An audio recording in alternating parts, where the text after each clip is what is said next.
Good day, ladies and gentlemen, and welcome to the Power is Now teleconference. At this time, all participants are in a listen-only mode. Later, we will conduct a question-and-answer session, and instructions will be given at that time. If anyone should require assistance during the conference, please press star then 0 on your touch-tone telephone. As a reminder, this call is being recorded. And now your host of the Power is Now, Eric Frazier. You may begin, sir. Good morning, and welcome to the Power is Now teleconference. My name is Eric Frazier, and I'm the host of the Power is Now.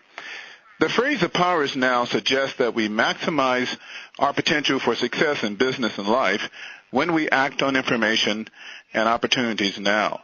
The present is our future because the future is only a reflection of our past decisions to act now.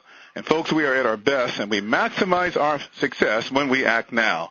This has been my experience, and I'm sure it's been the experience of many of you when we have allowed procrastination to rob us of opportunity. So thank you for joining. The Power is Now. You're acting now, in fact, by doing that. In addition to being the host of the Power is Now, I'm also the president of the Orange County Association of Real Estate Brokers, and I'm very, very proud to lead a team of dynamic real estate professionals who are serving the Orange County community. We've got a lot of things happening in Orange County, and I want to encourage you all to go to our website, ocareb.org.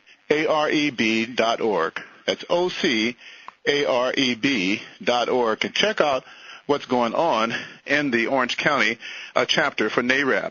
In fact, on the second Friday, we will have a dynamic speaker from Bank of America coming to talk to us about the opportunities at Bank of America. So that's always the second Friday of every month, our speakers forum. Please go to the website and learn more about that great opportunity. In addition, we have our community outreach program, which begins I believe it is May 2nd. And please, again, go to the website and check out our community outreach program. It's really a dynamic opportunity to help consumers understand their situation, especially if in a default situation, or also an opportunity to learn what it takes to buy a home today. And we are encouraging all of our members and non-members to be a part of this outreach. In fact, we are working directly with churches and community centers in our community to get this information out. And we're using the Freddie Mac SMART program. So we're really excited about that. Again, all that information is on our website at ocareb.org. You know, a lot of great things are happening with NAREB. And on the phone with us today, I have both the state chapter president, our regional vice president, and the local chapter president in Los Angeles to talk about some of the dynamic opportunities and learn more about the association. On the phone with us is Mark Alston. He's the president of the Consolidated Board of Realtors in Los Angeles. And if you go to our website, you'll see all the details about what he's going to be talking about. Mark, thanks for joining us today on The Power is Now. Thank you, Eric. It's a pleasure to be here. I appreciate the opportunity to talk about the things that we're doing at the Los Angeles chapter of the National Association of Real Estate Brokers, Consolidated Board of Realtors. We are hosting our Realtist Week.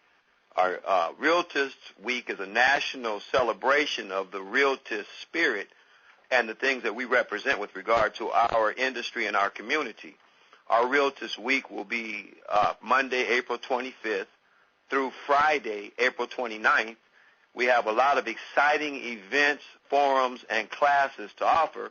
Kind of wanted to give you an idea of what we're doing. On Monday, April 25th, we're having a marketing successful class and presentation.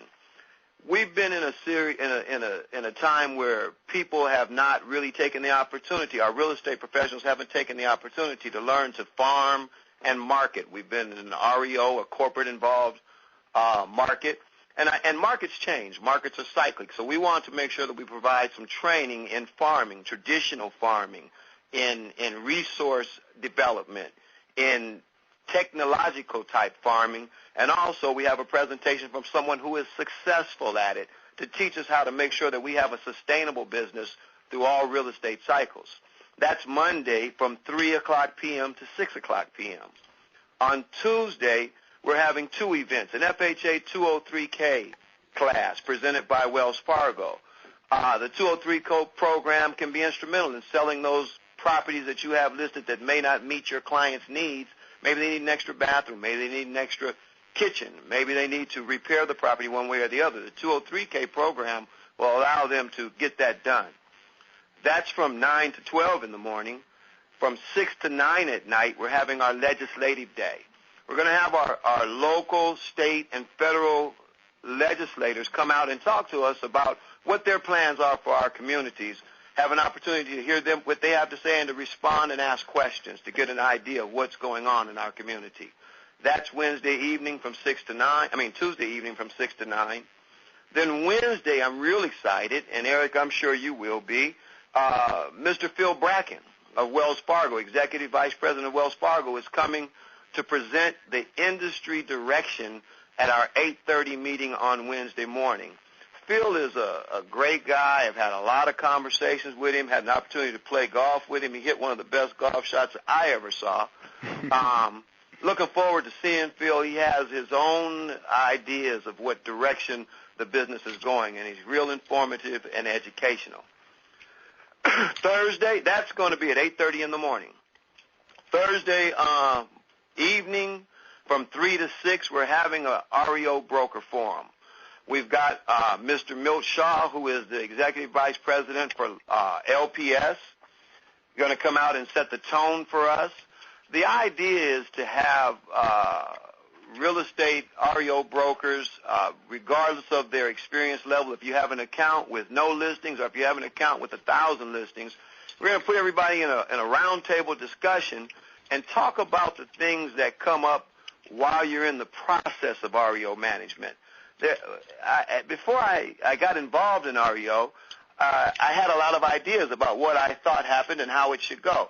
After being involved, there's a lot of things that come up that there's no way to know unless you hear it from an experienced person. So we've got some lower experienced people, some really well-experienced people talking together, discussing what to do and how it happens, and some anecdotes of what has gone on, along with an audience that's interested in REO to observe. And again, with Milt Shaw as the tone setter. On Friday, we're going to have a closing celebration and party. We have a great group, the Delphonics Experience. It's Friday evening from 7:30, I think, till 1:30. And that's our closing celebration and party. We're looking forward to having an exciting week. Our theme is recapturing the dream.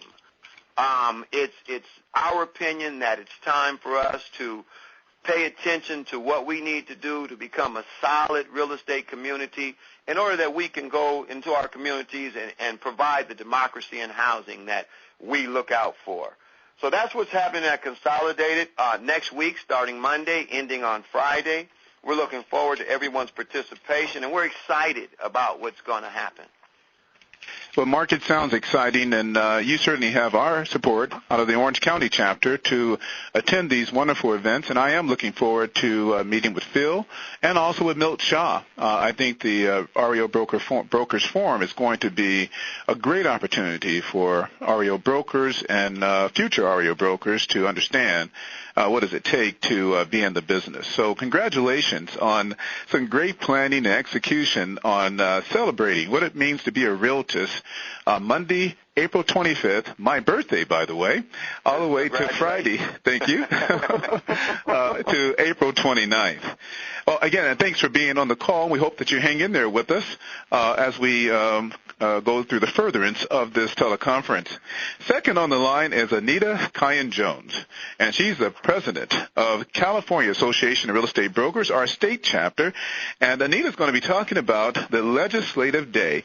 You know, NAREP is a political force to be reckoned with, and you may have witnessed that if you attended the Washington conference. Tell us about the Washington conference, Anita, how successful that was, and then about what we're doing at the state level with the legislative day. Well, thank you so much, Eric, for having me on. My husband would be remiss if I didn't correct you with my last name. It's Jones Cayenne. That's right. Right. It's okay. Just remember the pepper comes last. All right. It is such a pleasure to be on the call. The Multicultural Legislative Day Conference was such a wonderful event. We had 3 of the nation's real estate professional organizations, and that was, of course, NAREB, NAREP, and ARIA, and those acronyms are the National Association of Hispanic Real Estate Professionals and the Asian Association of Real Estate Professionals, all came together in Washington and actually planned a legislative day Capitol Hill visit.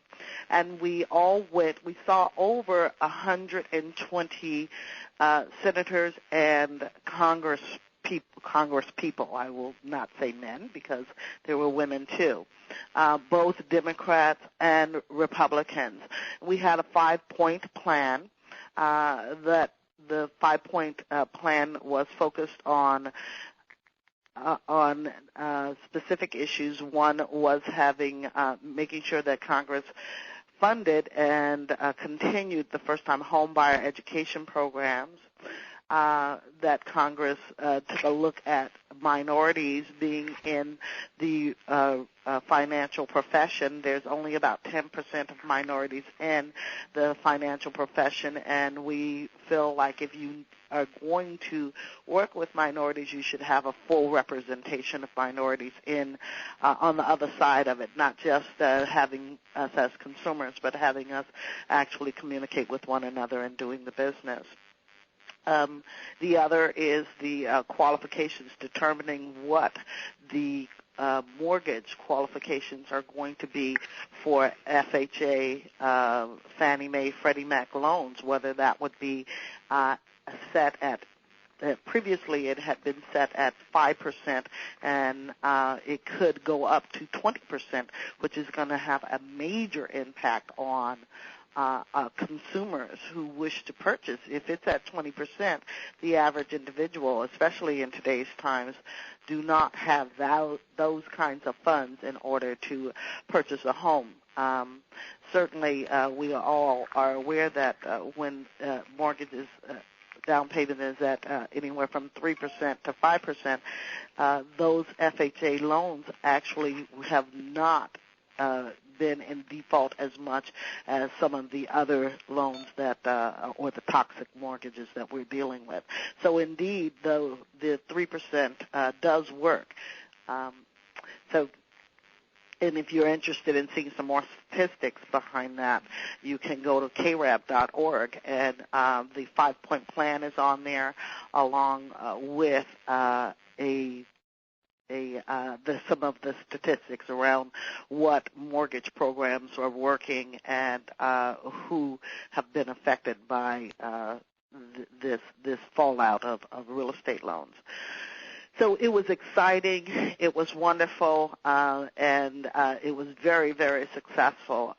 They did hear us. We have since had the Congress people and senators come back to us for additional information, not only nationally but even locally. We had a round table here in Stockton with our as congressperson, and so it is working. If what we are doing, what KRAB is doing now, is we are focusing on our state legislators. On May 18th, we're having Legislative Day for the state. We are asking that we have already contacted all 115 of the Congress people, senators and assembly people in the state of California, and asked to set appointments with them for the 18th. We are encouraging all of our members and non-members to come up on the 18th and visit with these assembly people, with these legislators. They are making decisions about how we do business today. how it's going to affect us in the future, and you really do want to have a say on it. And if nothing else, please go to our website and send in your suggestions. What is happening with your business today, how it's affecting you. We not only ask our real estate professionals, but we ask those individuals who are affiliates in the real estate profession, such as contractors and home inspectors and electricians and so on, to actually become involved also and to attend. We are planning to meet with the legislators all day on the 18th, and then we're going to finish it off with a dinner in the evening in which we are honoring people of power in California. We have some great people planned. I don't want to say their names at this point because we need to confirm them, and we're really hoping to get a really dynamic speaker. And as I said, we want to confirm that speaker before I say these names. I just checked this morning to see if we had confirmed that speaker, and we had not just yet, but they are excited, and we hope to have that confirmed. So please take a look at our website where we'll be announcing our speakers and the honorees for that event. The dinner will be from 6 to 9, and it is $75, but it is $60 for early bird registration, especially if you attend our national regional conference. That would be wonderful if you could attend that and participate, which will be happening the very next day, and participate in the legislative day. And if you have any questions, I'm staying on the line to be able to answer them. Well, fantastic. Anita Jones Cayenne, fantastic. Great information, and it sounds like it's going to be an exciting day. Walking the halls of the legislators in Sacramento, and also celebrating it. That's on the 18th, and then kind of celebrating it and hearing from them and from some dynamic speakers on the 19th. So again, great job. No, all on the 18th. All on the 18th. So it's a one-day event then. Yes, it is. Wow. That's great. So it's a lot of activity there, and so we certainly hope that every realtist in Orange County and L.A. County, throughout the state of California, head down with the president of our state chapter and see what we can do to influence Sacramento. Great job. Now, moving on to Henry Curry, our regional vice president of the National Association of Real Estate Brokers, Region 15, is on the line to talk about our regional conference. And last year's regional conference was incredible. And I'm sure, Henry, you've got another great regional conference planned for this year. Good morning, and thank you so much for the opportunity to speak on our regional conference. And yes, last year, out of the 4 mega regionals, ours it definitely was the best. Mm-hmm. I enjoyed all of the educational activities as well as the evening activities that we had last year. We're trying to at least do something similar to that this year, but this year it's the Region 15 regional conference, so it's just our region, which consists of 5 states, Arizona, California, Colorado, Nevada, and Oregon. Within those 5 states, we have 17 chapters, and within those 17 chapters, 12 of which are in California. So we look forward to our conference, and the theme this year is rebuilding your business back to fundamentals. And the regional conference actually is in conjunction with the KREV Legislative Day, and so it'll be from May 18th to the 20th, May 18th to the 20th, and the 19th and the 20th is the actual regional conference. On Thursday, May 19th, we'll have the opening ceremony, and then we'll have 4 classes that morning. Some of the titles would be like farming, a career in real estate, how to make $250,000 in 2011, negotiations, and then my favorite, the Power Is Now, will be recorded live from the regional conference. So I'm definitely looking forward to that, as well as to film it so that anybody that does not get an opportunity to come can look at it on the internet. So that'll be wonderful. We'll have a lunch break, then we'll do a train-the-trainer, home ownership advocacy, how to do a clean offer, and then the Making Home Affordable and the HOFA Alternative Foreclosure program. And then we'll have a welcome reception Thursday night from 6 to 9. And then on Friday morning, we'll have a REO Asset Managers panel. And then after that session, we'll have the REO Brokers panel. The idea is first to have the asset managers speak on the type of business that they have available. And then we'll have a second panel of actual REO brokers who can explain the ins and outs of actually having a REO business, which, as Mark spoke to earlier, the idea of what I had before I became a REO broker versus what I've actually experienced, two different animals entirely. And so, again, that conference is going to be at the La Ravage Hotel, which is one of the most spectacular properties in Sacramento. It's right on the riverfront. And right now is our early bird special is $100 for the 2-day conference and the $60 for the legislative dinner. So that'll be $160 from now until May 6th. May 6th is the deadline for the early bird special. Again, the La Ravage Hotel is at 4350 Riverside Drive, Riverside Boulevard in Sacramento, and the reservations can be made at 916-443-8400. The reservation ID is KRAB Region 15. So I look forward to all of our members having an opportunity to come and see what happens in the capital of California, Sacramento, California. Thank you so much, Eric.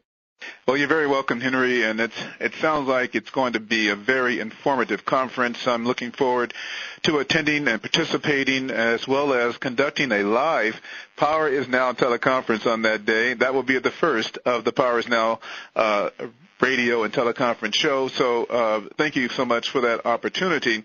We want to encourage everyone to attend both what's happening locally here in Los Angeles with Realtors Week beginning April 25th, what's happening on May 18th and Legislative Day with the state chapter, and what's happening regionally. We're Region 15, and some wonderful opportunities to find out what opportunities are available for assets with REO organizations, asset management banks, what have you, and to learn the ins and outs of REO, and also just getting prepared for the opportunities that may come in the future. Thank you all for being on the teleconference today, and we would appreciate it if you'll hang in there in case we have any questions.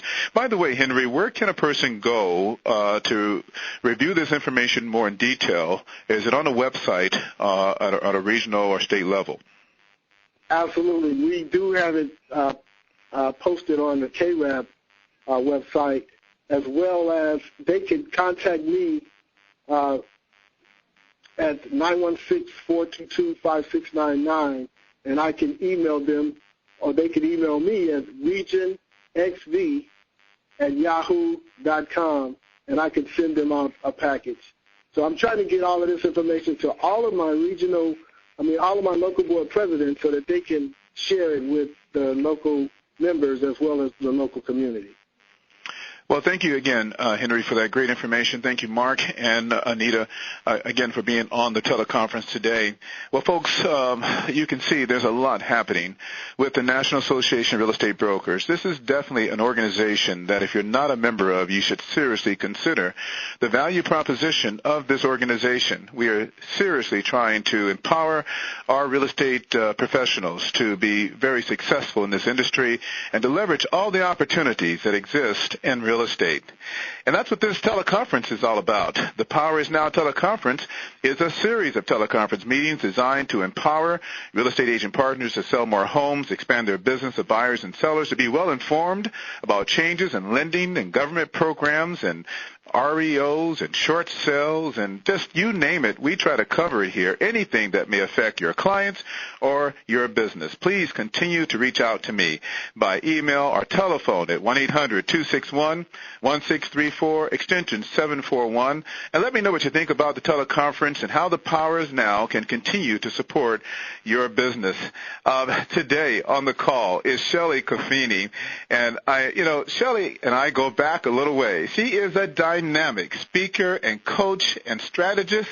I love it every time she joins us. In fact, Shelly is, you might as well consider Shelly just one of our standard hosts to jump on anytime we need her. In fact, here's her background. She has an extensive background in consulting and coaching and organizational development, experienced in the consultative approach, the consultative process, if you will. And she's been developing business and financial strategies for her clients for more than 27 years.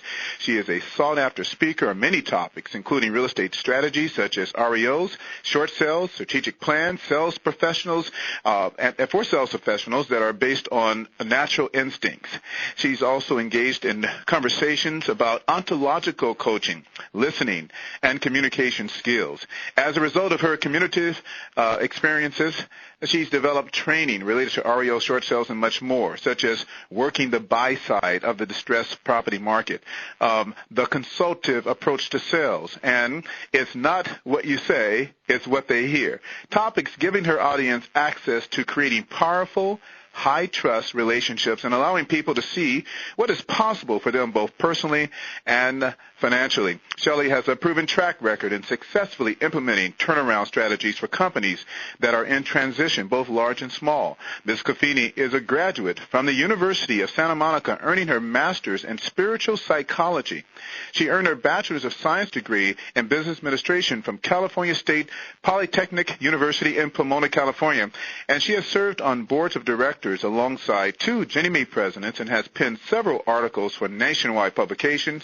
She is an active member of both the National Speakers Association and the National Association of Female Executives. She resides in Newport Beach with her fiancé. She loves football, enjoys indoor cycling, southern cooking, spending time with her family and friends. She's a volunteer coach for the Newport Mesa Girls Fast Pitch Softball League, and she is just a dynamic person. Ladies and gentlemen, I'm just really happy that Shelly is back with us again. Thank you, Shelly, for being on the call today. Welcome back to The Power Is Now. Eric, I am so happy to be here, and it was such a joy to have a wonderful conversation with Mark and Anita and Henry before we got on the call. We had an opportunity to talk a little bit about New Orleans and some Southern cooking, and I got to tell you, I'm sitting here and I'm hungry. Well,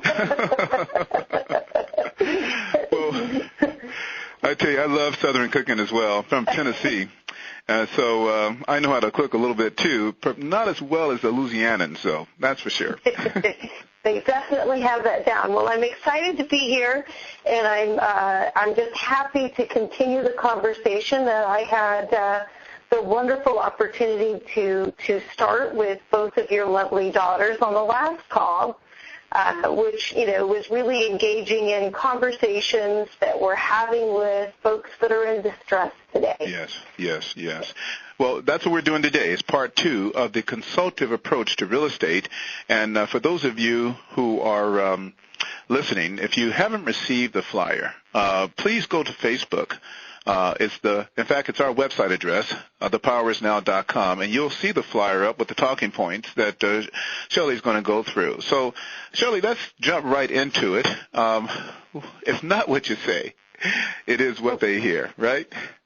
Absolutely. And, as a function for many of us in the real estate community of simply having the title realtor on our business card, tends to turn a conversation in a different direction. And, I certainly sense by the information that was shared today about some of the events that are coming up with NAREB and really the focus of kind of returning back to the basics, along with, the community outreach intention that so many of us are creating. That the conversation that we're having with these folks has to be a different kind of conversation. And, you know, when I say it's not what you say, it's what they hear, when we're out strategic door knocking and we're working with folks that are in distress and you hand them the card that says real estate agent or real estate professional, you know, the tone is set that from the homeowner perspective that you're here really to take my house away. And what I'm encouraging agents to really look at is, you know, if we join together as an industry and we change the kind of conversation that we're having and we change our job description just a little bit, that really what we will be able to create is the space to go in and offer consulting and assistance and counseling to these folks that are in distress in a way that we can get them to listen past, you know, I'm here to list your home, to listen past the situation that we're in and to pull them forward to their future and give them a sense of hope that they can, in fact, return much sooner than they probably think to home ownership. Well, this is true, and its perception is more powerful than reality, right? Absolutely, absolutely. So, you know, just to recap some of what we talked about, it's really understanding what it takes to build a high-trust relationship, understanding that listening is really the most underrated sales skill that we have. And, you know, really, you know, how do we approach someone that's in distress in a way that not only earns the right to advance the conversation, but captures their attention so that we can deliver to them a level of expertise and clarity and conciseness in what they need to do to solve the problem. Mm-hmm. And so for me, you know, it's really how do we approach that? And I think there's a very finite sequence. First and foremost, we need to connect with them at the emotional level. And, you know, I always ask the question, how many agents out there actually ask somebody what they're feeling, what they're experiencing, and try to connect with them at that level so that you can really get to, you know, where they're at. We can all agree that most homeowners today don't know where to turn. They don't know who to trust. There's so many legislative updates and lending changes and programs being introduced to the market. They don't know which one, you know, they fall under or is a fit for them. Some of them may be in denial. Certainly most of them are operating from a sense of fear of the unknown, which is, you know, what's the next appropriate step? Right. And lastly, I think most importantly, they simply don't know who to trust. And as a real estate community, we are uniquely qualified to come in and deliver that information in a clear, concise way, along with our local market expertise, to really guide them through that process and get them the information they need so that they can make an informed choice, something that's best for themselves and their family. So, Shelly, how does one, though, connect at an emotional level? I mean, what is the technique, if you will, to begin the conversation where we don't appear like predators looking to take advantage of someone who is in a bad situation and to take their house? You know, how do you connect? Can you give us one or two strategic, tactical, you know, points on how to do that? Yeah, I think there's two things that they're absolutely critical. First is the ability to listen beyond what's being said. So we're going to turn the table a little bit, and that is when we truly listen, and, you know, in the spiritual realm we call that heart-centered listening.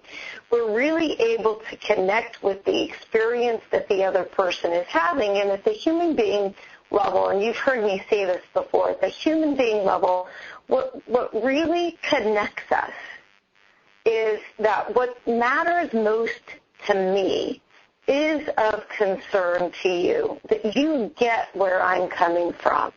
And so if we really can go in and listen from a place of evaluating where they're coming from without judgment. So we're shifting our perceptual lens, if you will, to that consultative mindset, which is really connecting with the experience they're having, being able to stand in their shoes and understand the experience they're having. That's really the first step. The second step is empathy. And empathy really is a continuation of that, which is that, and I had someone phrase it this way, that I feel your pain in my heart, that I really get, the confusion or the fear or the embarrassment, and in some cases the shame that someone is experiencing when they're in distress. And that I can connect at that level and really recognize there's so many dynamics that go on in order to get someone to make a choice, to take their power back, to not be in a victim situation, but to really be empowered to move forward and get in that rebound or recovery mindset. So for me, those are the two critical things. One is listening beyond what's being said and really operating from a space of empathy. And if we start there, boy, we're so far ahead of the game. How do you know then the connection is made at an emotional level? Because at some point in that discussion, we need a signature on that listening agreement. You bet. And for me, you know that the connection is being made when someone starts sharing with you the experience and the feelings they're having. And when someone starts sharing with you the feelings and experience they're having, they feel confident and comfortable enough to kind of let their guard down. And you have to understand, many of us in the real estate community are going through distressful situations. And, how nice would it be to share that experience? For most realtors, their job description has changed. They used to be primarily focused on finding someone their dream home and the features and benefits they were looking for in that dream home. And now most realtors today spend the bulk of their time talking to folks about how to keep the home they already have. And if we can't keep them in the home, homeowner preservation being our first concern, then how do we help them exit gracefully with dignity and rebound, recover, and reenter? So helping them to suggesting to them or assisting them in keeping the home is also part of that emotional connection, because we know that's really what they want, and also helping them to come to the harsh reality that they've run out of avenues or options, and that the remaining option is to sell their home. Absolutely. And so part of this process is not only connecting with them, but we have to give them a blueprint to follow. And so for me, this is really where the professional team comes in, the consultative approach comes in, and then having that sequence of events that you can guide them through so that they can start to see for themselves there's light at the end of the tunnel, that there is a way for us to get through this and return to home ownership, and probably in most cases much faster than they ever dreamed was possible. Interesting. So let's talk about the team approach. You've made the emotional connection. Actually, you've sourced the right data, and you've been successful at least getting the meeting, whether it be at the front door or on an appointment. You've made the emotional connection. Now what? What should they have had in place even before they began got on this path? And what do they need to know? Yeah, so for me, there's three basic things that all distressed homeowners really need to uncover and determine for themselves. And as realtors, we have to be very careful. We cannot give tax advice. We must not give legal advice. But we can provide resources. So those three things for me are very simple. What is the tax consequence of my choice? Is there a financial consequence to my choice? And how does this impact my credit moving forward?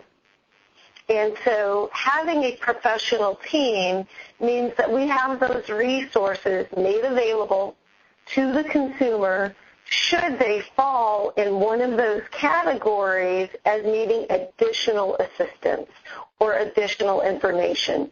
So, having a CPA on the team that understands real estate, insolvency, and some of the legislative changes that have impacted whether or not a tax consequence plays out is critical mass.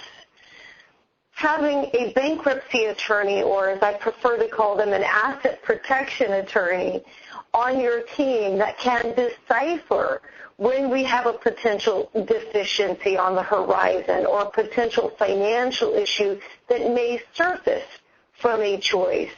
Again, critical mass.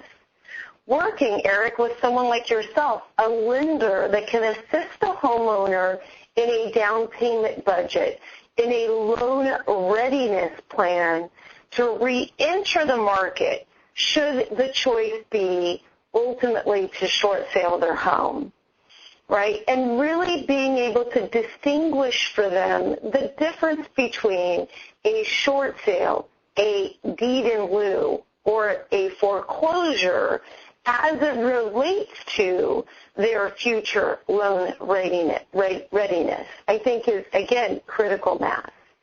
And then I would add to that, some of the wonderful nonprofits that we can draw upon for the loan modification counseling. Credit restoration firms that can assist clients in, arguing is some of the things that will surface on that credit report are those things that can be removed or contested so that we can get that credit score restored quickly, and what are the things they need to do to help that score recover. And so I think that's important. And then also working with relocation, property management firms that will take someone that has had issues that surfaced on the credit report, not play a factor in finding them the short-term accommodations that we may need while we're kind of on this rebound recovery path. So having this concierge approach, having these professionals there to provide that advice, that assistance, that counseling, so that they can kind of sit at the table and say, now I get it. When we look at all of the options that lay in front of us, clearly in certain cases that short sale may be, the soft landing. It may be the best choice for the consumer, with the understanding that, from a future impact, it will allow them to re-enter the marketplace sooner than later. So you're really talking about a very comprehensive approach to the client, having all the resources available to them to help them from relocating to credit repair to everything.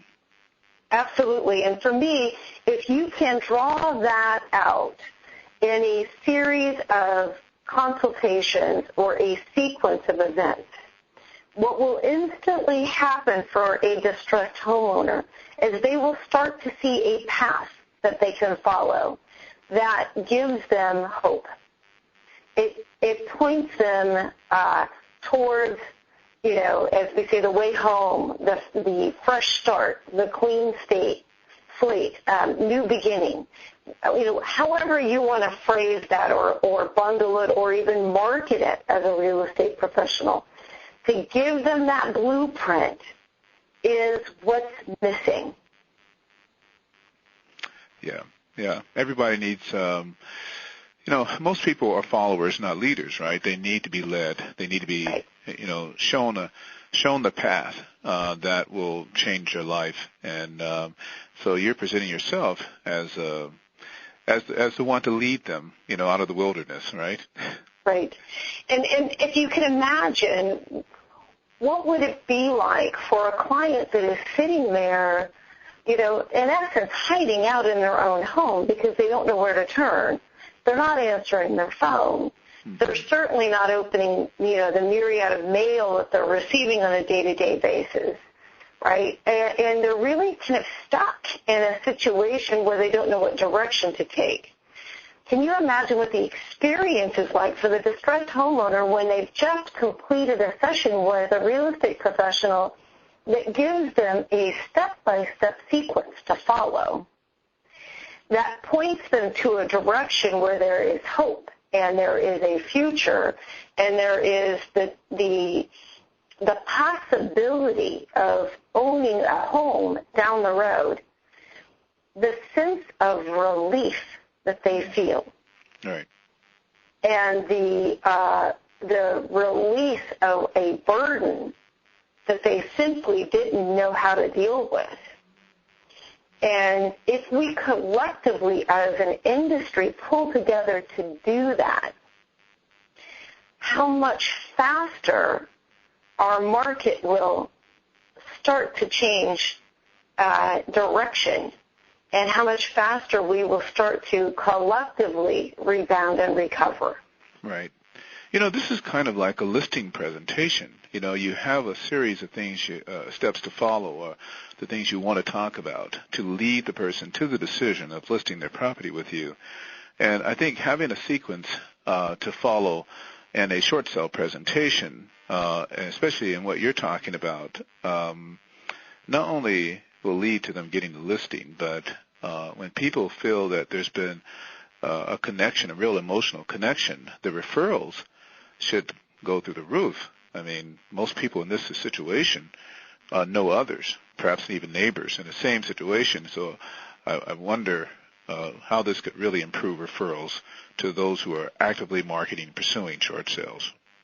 When you are solving what seems to be an insurmountable set of issues for a homeowner, and you're doing it in a way that is giving them their power back and their dignity back, they're going to tell everyone they know. So absolutely, in terms of increasing the referral business, it really alters the course of your own real estate practice. But think about this. For every distressed homeowner that you solve a problem for today, they will be a new buyer coming forward in your business tomorrow. Right. So if we look at extending the shelf life of your practice, we may be in this distressed market for another 3 to 5 years, but you have another 3 to 5 years worth of buyers that you'll be bringing forward when they're ready to re-enter the homeowner market. And so for me as a strategist, it's not just a short sale listing presentation. It's not just a community outreach program. It's a strategic plan for your real estate practice that extends the life of business that's in front of you right now to the future of the real estate business that you'll have for another 3 to 5 years. And, current guidelines support that. It only requires, I think, Fannie Mae, for a Fannie Mae conforming loan, there's only a 2-year seasoning requirement. Exactly. Yeah. And in certain cases on an FHA, you may have a client that can re-enter the market in as little as 12 months. Right. And in some portfolio cases, should the client choose to remain current throughout their short sale process, and if that's possible, there are certain types of loans out there that will lend to them right away. Mm-hmm. So, being able as a lender or part of that professional team to provide that type of insight to a distressed homeowner really is, we're drawing them forward to their future. And when we're drawing them forward to their future, we get them to the choosing point much faster. Right. Well, let's talk about, we're definitely running out of time, but I want to cover some of these other very important bullet points here. You've touched on what you need to know to grow your practice. Talk about the tools you need, where to get them, and where to get leads. Sure, and I think there's some wonderful resources we have out there that real estate agents just don't simply tap into, and that would be your affiliate relationships. So escrow and title and your lender and your, home warranty or inspection companies all now can come forward with data and information because some of the changes in legislation have now put them in that position. And so being able to access not only, list of data for people that are in default, but the people that are pre-default. In other words, the people that are just simply late on their mortgage. For me, the sooner that we get to someone in distress, the better. Because the minute that we can demonstrate to them what their future is like, we get them to the choosing point faster. And so if we can get someone before a notice of default or before a notice of intent to foreclose, what a wonderful way of managing our practice and really staying in that consultative mindset, with the community outreach. So, having access to those types of relationships where we can get that data, or a group like, let's say, CoreLogic, one of the tools that I use to go in and access that information through their list source program, where you can go in and search the local market area, are tools that I think every realtor must have. And so going back and tapping into your affinity relationships for me would be the first stop.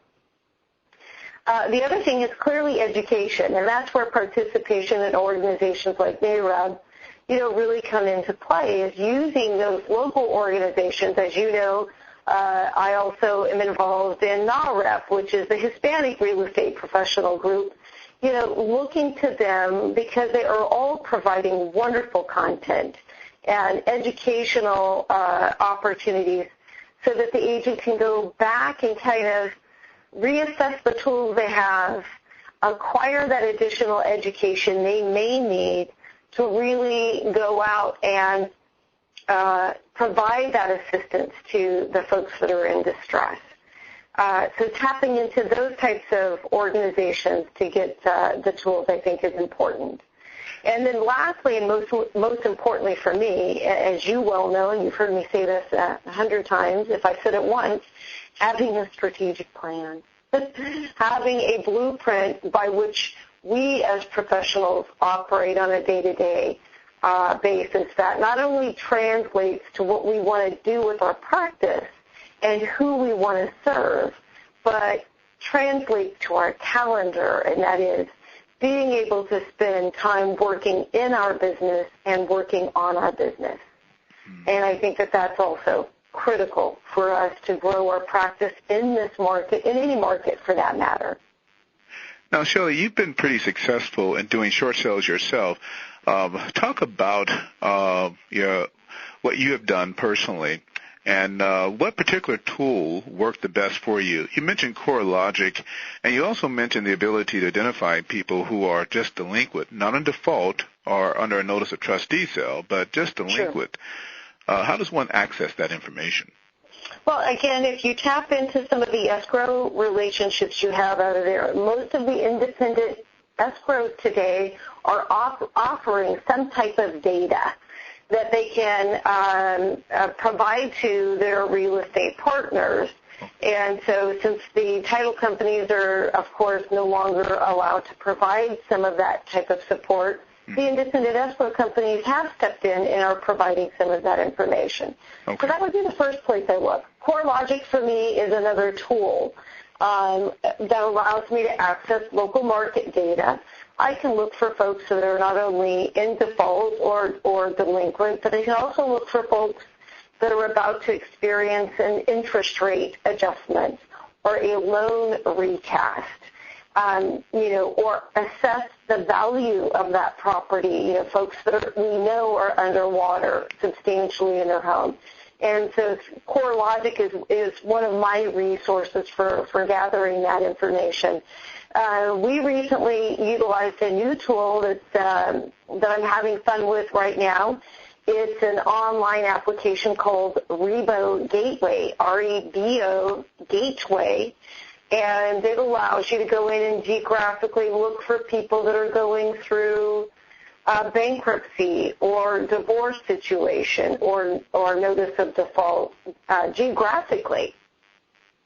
And so for folks that are still managing geographical farms, what an amazing tool that is, so that you can see what's happening in the area where you're out canvassing and door knocking. Wonderful tool, and having some great fun with just being able to get that information quickly and get out and work with homeowners when we identify that they're in a situation that may be a potential distress situation. Those would be some of the tools that I would look at. Of course, Foreclosure Radar, which has been out there, Realty Track, are some wonderful tools that if agents aren't utilizing, I would encourage them to go and look and see if it's a possible fit for their practice. Sure. For my own business, I'll share with you very quickly, I decided to take a different approach because of my time constraints. I am a speaker and a strategist by day and a realtor by night, if you will, was to form strategic alliances. And so, I really focused on going out and working with law firms and with CPAs and bankruptcy attorneys and working with their clientele that were entering distress situations. And that works very well for my practice. I get referrals from several law firms on a day-to-day basis where homeowners need this kind of assistance. And so being able to bring in a team and answer those questions clearly and concisely and quickly, but also to give them that blueprint, to give them that fresh start, has worked very well for me. Well, that sounds great. Can you repeat the website again, where you can get geographic information right in your form as to who's in default and going through bankruptcy or things of that nature? Sure. The tool that I'm playing with right now and really kind of enjoying, learning more about how to use it as an adjunct to my business is Rebo Gateway. And it's R-E-B as in boy, O, and then the word gateway.com. And it's a monthly subscription service. It's very cost-effective, and it allows me to look at the market geographically, and it also has the capability of loading up a very specific farm area and, going out and capturing multiple bits of data and matching it to that geographic area. So you can look at probates or notice of defaults or bankruptcies, expireds, in that area and be able to kind of get a trend line of what's happening in your local market. Well, that sounds like a great tool for someone who is consistently advertising and marketing to a farm. It becomes really a warm market call if they have some market intelligence in an area which they are known. Absolutely. This is great stuff, and as usual, Shelly, we always run out of time. We want to have the operator now give instructions, that is, for those who are on the line who would like to ask any questions. And let's let her do that. And then I want you to talk briefly about the Fresh Start program, and we'll see if we have any questions. Operator. Ladies and gentlemen, if you have a question at this time, please press star 1 on the telephone line. Blog Talk Radio, please press pound 1. Ladies and gentlemen, if you have questions at this time on the phone lines, please press star 1. And on Blog Talk Radio, please press pound 1. So, Shelly, talk about the Fresh Start program, helping homeowners re-enter the market. Sure, and this is really, for me, probably what I would call the competitive advantage that I've had. And, as I've shared with you, Eric, most of the listings that I did last year, because they're coming from all different areas, I did over the phone.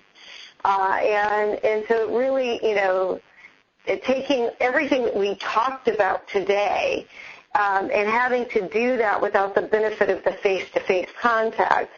And so for me, the Fresh Start program is, getting them the advice they need. And if we come to terms that the short sale is the best option for them, so we attempt to do the short sale. As we know in the short sale arena, there's no guarantees. Negotiate the short sale. We get them with the tax advisor so that they can determine their current situation and also determine whether or not they might meet the insolvency guidelines so that we can really remedy any potential tax consequence. Getting them with the asset protection attorney so that we can determine whether or not there is any financial exposure. Having them meet with a lender such as yourself so that we can develop a down payment budget and a loan readiness program. In other words, what are the things that need to take place starting now so that 12 to 24 months from now we have them in a loan-ready situation to re-enter the market. Getting them in front of our credit restoration expert so that we can assess the credit and continue to assess the credit and what needs to be done to get that score recovered and rebounding again so that we can get to that reentry position. Partnering with property management or rental relocation so that we, when they are ready to find that temporary housing situation, that we can work around what may be on the credit today, what may be, considered to be derogatory, but trying to keep them in the same school district, in the same neighborhood if we can. And then really keeping them in the fold. And so for me, there's two sides of this. One, staying in front of the distressed homeowner while they're working on the recovery and reentry. And from the realtor perspective, really, how do we manage that? So having a client relationship management process by which we're emailing, phone calling, and mailing and having face-to-face appointments during the recovery period.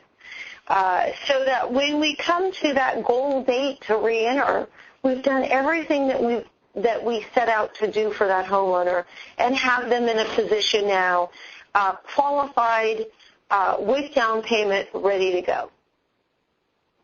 So, being able to demonstrate that, whether it's in a conversation, whether it's in print, whether it's part of your listing presentation for me, is giving them that sequence by which it's a step-by-step blueprint that they can follow. Does that make sense? That sounds great, and I think it's a key component to the whole process, and having a blueprint for the client to follow, to feel empowered, and that you're the person to help them, come out of the wilderness into the promised land, if you will. Right, and for me, it's really, giving them the blueprint gives them the sense of relief, and we end the pain, right? We stop that painful process of indecision or confusion or fear. Right. And if we can do that, the bond that we have with that client is really what I consider to be an unbreakable bond. It is a high-trust relationship at that point. Well, that sounds great. Operator, do we have any questions? Questions on the phone lines at this time. Okay. Our co-host, Anita, Mark, Henry, do you have any questions for Shelly? I do. Okay. And this is Anita.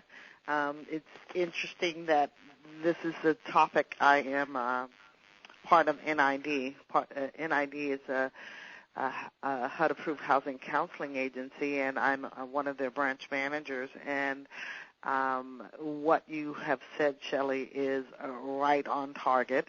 And very fascinating and interesting, and I do suggest that people partner with a HUD-approved housing counseling agency to try to assist people in getting a modification. And then also those agencies will refer, or not refer the client back, but they should refer the client back to you. It's not like they will take on that client. They have to be bipartisan or open, but if you refer them to them, they will go through the correct steps.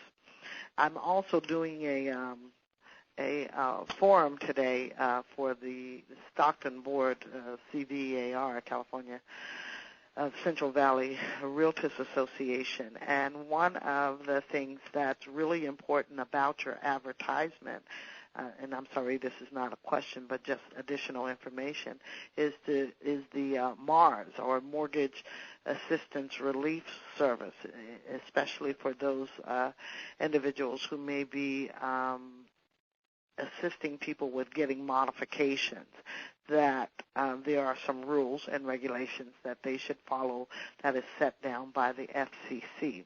And they can go to mars.org, and they will find those rules that are laid out, such as how your company, how you should advertise, that you're not connected with the government. You don't want to lose your license in advertising the improper way. So please go and check out the MARS, the Mortgage Assistance Relief Service rules. Well, that's great information, Anita. Thank you for that. In fact, I have a question, Eric. Sure. Go ahead, Mark. First of all, Anita, congratulations to NID on their new contract with California Department of Real Estate. Yes. That's important with these budget cuts because all housing counseling the funding was eliminated, HUD-based housing counseling. That's great. But my question is, with regard to, a large portion with our devaluation of our market is short sale. I mean, a really large portion. The benefit to the seller is basically the relief of stress and the ability to restart their life. The problem that I'm seeing with for them to re-enter the market is that most short sales won't even be entertained unless the person is delinquent, which puts them in the position of impending foreclosure, and really adds stress to the scenario. There seems to be nobody really working with the existing lender in regards to the availability of the short sale approval process, to include people who are way upside down with regard to their loan. And there's a disconnect with the existing lender. You've got the loss mitigation department, which is their job is to bring it to a close, but the short sale department is comprised of debt collectors who don't realize that it's harder or it's more expensive for the bank to foreclose than it is to short sale. There's a $44,000 to $48,000 additional cost in the REO process. Is there anyone really bringing that subject to task with the existing lenders? Mark, actually, the good news is there is.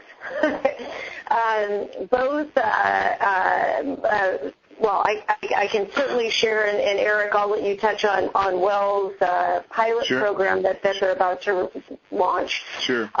B of A is starting to put together a pilot program, but we work with Impact, and Impact is actually doing a pre-foreclosure campaign for the loans that they service, where they're getting folks, well before a notice of intent to foreclose, when they're just coming into that 30 or 60-day late situation and trying to remedy that before it goes, any further. And so I think we're starting to see, Mark, a shift at the institutional level where they're going to come in and provide some of that assistance to the homeowners before they go delinquent or right at the point of delinquency, so that we're not going through this painstaking process of all of the filings and then the stopping of sale dates or the delaying of notice default and some of the legal tactics that are being used really at a disservice to the homeowner to try to stall the process. So I think we're starting to see a shift in the industry. Is it where it should be? I mean, I think ideally we would all love to see that be a dramatically different process. I can only share my personal experience. I've had on more than one occasion short sales approved without my homeowner going delinquent. But That's it is fantastic. Which is, it's relative to how you package it, or as I always say, it's relative to how you paint the picture. Yeah, right? Let me reiterate something, or reinsert a portion of this. Strategic defaults a year ago were in the news. And what I see is people making working people making intelligent decisions at the 300,000 upside down. It would be more advantageous to us to go delinquent and then not being able to address that. Yeah, and so my position is this. We can never, ever tell a homeowner not to make their mortgage payment. We just can't. That really is kind of crossing the bounds of our role as real estate professionals. And so for me, it's really getting the homeowner to understand, and you're going to find this, no one wants to talk about strategic defaults. It is a topic that most banks, cringe at, and certainly many associations do. But you are going to find more and more, and certainly the higher-end market as well, where people look at it more as a wealth preservation choice.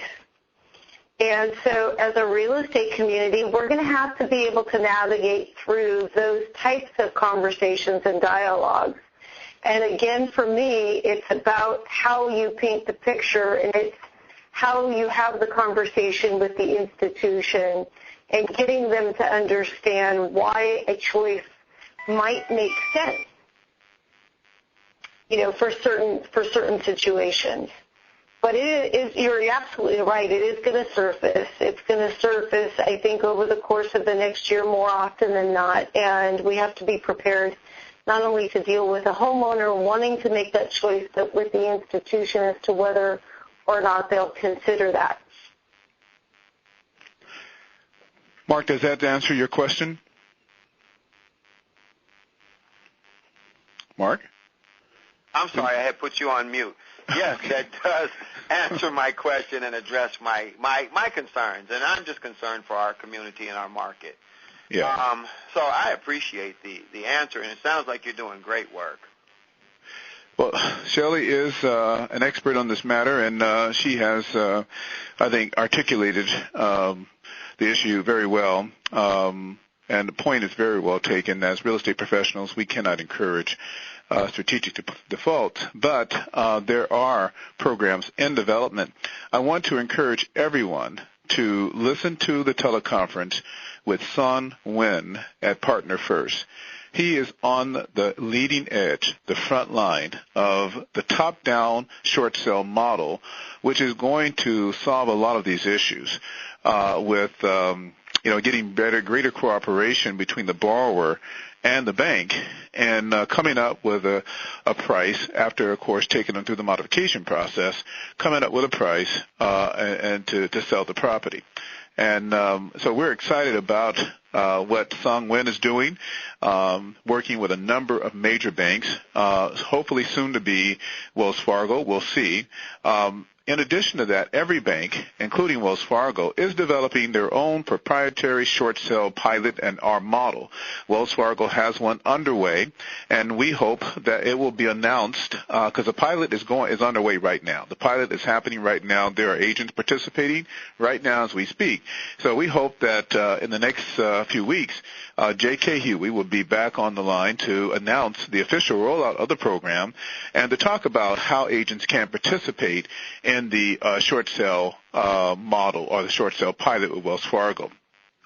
So those are two opportunities, and I know that other banks are doing the same thing because there are so many advantages for the bank in working with the customer. So many advantages. I mean, two words right now that scares all banks. That's code enforcement. Code enforcement. It is costing banks thousands of dollars. Because they own the property now, and they've got to do everything from repairs and mowing the lawn to paying fines and everything else. So keeping a person in their home, working with them to sell the property, that's just one of many reasons why the bank are motivated to come up with a short sale model that will work for everyone. Will work for the consumer, will work for the bank, will work for the real estate professional. Yeah, and Eric, if I might add, really what we're seeing here at the essence is a shift from a reactive strategy to a proactive strategy. Right. And I would encourage realtors to really embody that process themselves with their own practices. No, absolutely. Absolutely. I'd really like to agree with what she's saying. This is an extremely emotional process that people are going through, and you absolutely have to be sensitive to them if you want to get the business. You will not get the business going directly at them for a short sale because they will feel degraded by what you're doing. So be sensitive and put your strategy together and a team together. She's absolutely right, and I'm so glad to hear someone say that. I have another question if we have time. Sure, go ahead, Mark. To all of you, you have a buyer. The buyer wants to buy, and you're looking for a property for them as a buyer's agent. I've noticed that my agents and myself avoid the listing that says short sale and look for the listing that says standard sale or REO in order to assure a timely close. What's your experience with regard to that, and what would you suggest based on today's current environment? Well, I certainly can understand why, why agents are a little bit more trepidatious about going for short sales, because you have to understand that not all of the agents out there understand the distressed market.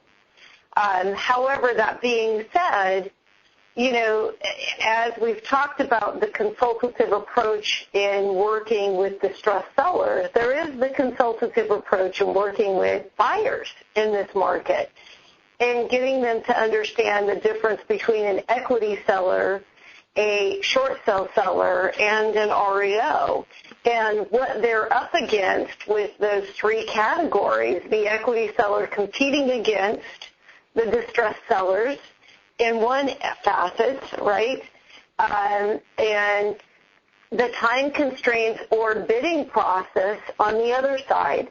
For me, it's more about education and setting expectations. And if those two things are really tackled up front, I think that there's some wonderful opportunities for buyers in the distressed marketplace when the expectation is set correctly. And add to that, Mark, making sure that you're really interviewing that listing agent as to where they are in the process and who's managing their negotiation. For me as a strategist, the first thing that I really try to encourage realtors is find a qualified third-party negotiator. It's not what we've been trained to do. And if we are managing the negotiation and we're outsourcing it, we may find that that time frame is collapsed, that those short sales start to get done a little bit faster. And it frees up the real estate professional to do what they should be doing, which is out counseling distressed folks, and getting in front of more people to help. So part of this is really, making sure that we set the expectation for the buyer, but that we're also really interviewing the listing agent and setting ourselves up for a good situation there. Gosh, that's a great answer. That last portion of that answer is the most important thing I've heard. There's so many people that don't have short sale experience but take short sale listings. Right. Yeah, and so, my first advice as a strategist when I sit down with a real estate professional or a team is if they're doing their own negotiation, I just really encourage them to find a competent firm that can outsource and oversee so that they can stay focused. We have to recognize for the next 3 years, there are going to be more short sale sellers than we have realtors to represent. There are a lot of folks out there that will need our guidance. And if we're caught up sitting on the phone with the bank when we could be out talking to folks, we're really kind of misusing our time. Well, great point, Shelly. That's a really great point. You can't be a jack of all trades and a master of none, right? You need to master one thing. We're salespeople. That's what we do. Absolutely. We need to be understanding what you spoke about earlier, and that is, really refining our message and learning how to emotionally connect with people and to gain their confidence to work with us. That's 90% of the battle, isn't it? Absolutely. And, Eric, I certainly, as you know, always want to make available the resources that I use to your listeners. So I would encourage anyone, if they would like to email me or give me a call, I'm happy to share not only the professional services that we talked about today, but some of the reputable outsourced negotiation firms as well, so that these agents really do have tried and vetted resources that they can access and use. And I would encourage the listeners on the call today to make sure that you get involved with the real estate associations like NAREB, where they can go and share ideas and share information and have access to resources. And lastly, if you find yourself in a situation as a professional where you need to transition your business, please seek out the assistance of a strategist or coach. This will make a huge difference in what your business will be like in the coming years.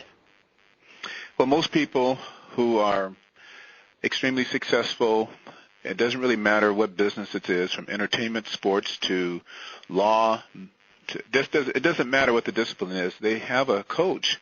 They have a coach to help them stay at the top and to continue to look for opportunities to improve, to maximize their effectiveness, their efficiencies in what they do. So that's great advice. And for those of you who are interested in working with Shelly, her information, her contact information is on Blog Talk Radio as well as on our website to reach out to her. But Shelly, why don't you give them your telephone number and website as we close out the show here? Sure. My website is simply my name. It's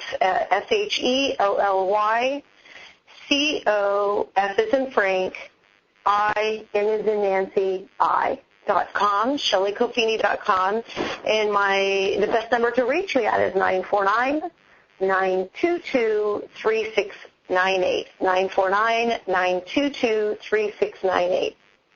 Fantastic. Operator, do we have any questions on the line? Not at this time. Okay, great. So I want to thank Mark Austin, President of the Consolidated Board of Realtors, the LA chapter for NAREB, Henry Curry, our Regional Vice President for the National Organization, and Anita Jones-Cayenne, the pepper always comes last, State President of the California Association of Real Estate Brokers, for being on the teleconference with us today to share what's happening on Legislative Day. I want to encourage everyone to go to the state website at careb.org to learn more about what's happening with the state organization and also the national chapter, nareb.com, nareb.com. And then check out what's happening locally here at OCAREB, OCAREB.org. Let's support the LA chapter and Realtors Week beginning April 25th. All the details are on the front page of our website, each event, each day, and we really encourage your participation.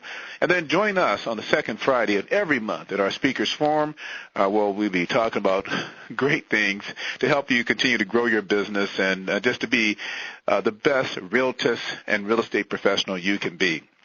Well, folks, this is another wrap of the Power is Now teleconference. Thank God this call is recorded, because not everybody can be on the phone in the middle of the day. So we appreciate technology to be made available to us. You can listen to this call in the next 24 hours